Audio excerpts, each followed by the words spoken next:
try to understand. So let me read this Elokeinu one more time. This paragraph of Elokeinu. The word Elokeinu, our God, means that He's almighty, all capable, all powerful. According to many poskim, one is required to be mindful of the meaning each and every time when he recites the word Elokeinu in a bracha. Right? Each and every time. When he says Melech Ha'olam, King of the universe, right? We address the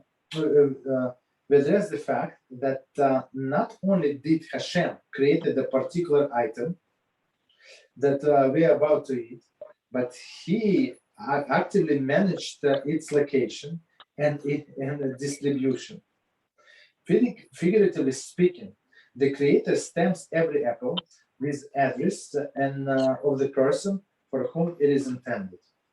So when we say this Melech Ha'olam, so we say Hashem created this apple. Let's say we're talking about apple, and He sustained the tree, and He did everything to preserve this apple until it came all the way to me.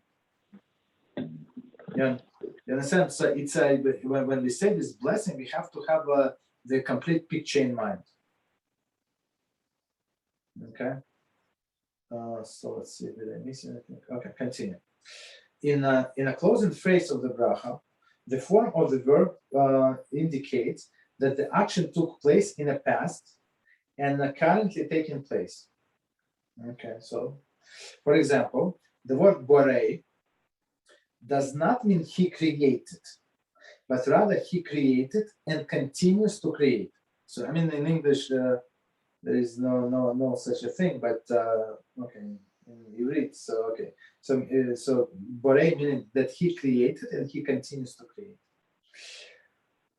What we are saying is that Hashem not only created the universe and all it contains, but also continues to actively cause it to exist.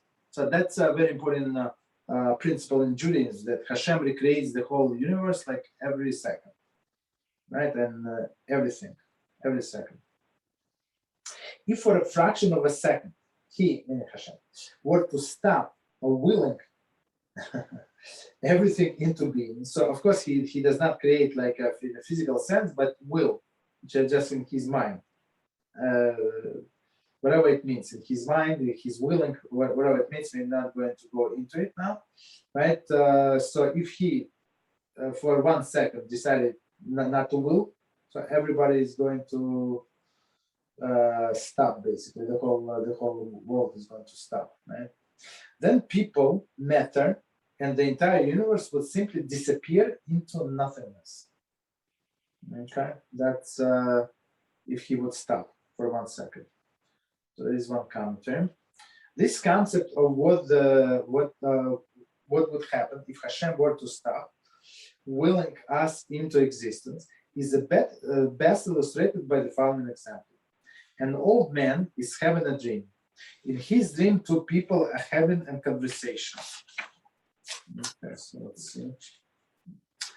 The first person is discussing his house, the neighborhood, and a problem he is encountering with one of his children's teachers. The second person talks about a new car, challenges at work, and possibly moving on to another state. Suddenly, a thought flashes through the second person's mind, and he breaks out of in a cold sweat. Do you realize, he said, that our houses, our jobs, our cars, our families, our whole world is in jeopardy? We exist only if this old man's dream. As soon as he wakes up, our existence is over. So it's I think it's very interesting, like interesting example, right? So they say like two people, person has a dream, and then two people in his dream, so they discover things, but they understand themselves that they're part of his dream. Okay, so and they realize as soon as this guy wakes up, that's it, they're out completely. Matter, energy, and universe is continuously being willed into existence by Hashem. Were he to decide not to do so, we, like the people in a dream, would simply cease being. Okay, so I think it's a good explanation. So continue. 1 second. It's the next page. Yeah, it's the next page. Okay, continue. Thus, the remarkable opportunity exists to express one's gratitude in a profound and meaningful way, simply by understanding the meaning of the words being recited. So how we should express our gratitude? First, of course, you have to say bracha, even if you do not understand. So you can do it in your own language, there is no problem, right? But the goal is to understand exactly what we're saying. The Talmud refers to yet another dimension of the making brachos. Making a bracha sets into effect the mechanism which causes shefa, abundance, plenty, shefa is abundance, to be released to mankind. So every time we're saying thanks, it's not only to us, but to the whole mankind. When a righteous person makes a replica aids, for example, the food crops becomes plentiful. It's actually that's what I learned with another group. It's Mizrachi Sharim, chapter 26. That's he's speaking about this. When a righteous person makes a bracha, it's the whole fruit crop becomes plentiful. So it's blessing on everything. Okay. So it's not only being grateful, but also you bless the whole crops. Okay, continue. Reb Hanina Bar Papa said, anyone who derives pleasure from this world without making bracha is in a sense stealing from Hashem, stealing from his fellow Jew and a comrade of Yeravam ben Nevat. Okay, so let's try that understand. So Rav Hanina Bar Papa said, so everyone does not say bracha, he's stealing from Hashem because why he's stealing? The way I understand is because when we thank Hashem, we acknowledge that it is His and He gave it to us. Okay, I worked, I sweat, and I went to the store. I got the money from my job, and I went to the store and bought it. Okay, it's all very good, but after all, Hashem actually produced it, right? And He made me able to go to work, to make this money, to go to the store and stuff like that. Okay, so when he is not grateful and he does not acknowledge that it came from Hashem, so he's stealing from Hashem, stealing from his fellow Jew, meaning that there is no blessing on the produce, and compare in a comrade of Yeravam ben Nevat. So Yeravam ben Nevat, I think if I remember correctly, he was the first king in the northern kingdom.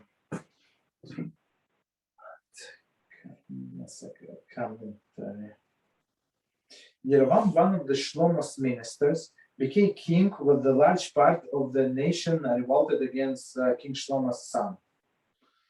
Yeravam introduced idol worship in a Jewish nation. So it's like the first idol worshiper. I think he was from tribe of Ephraim.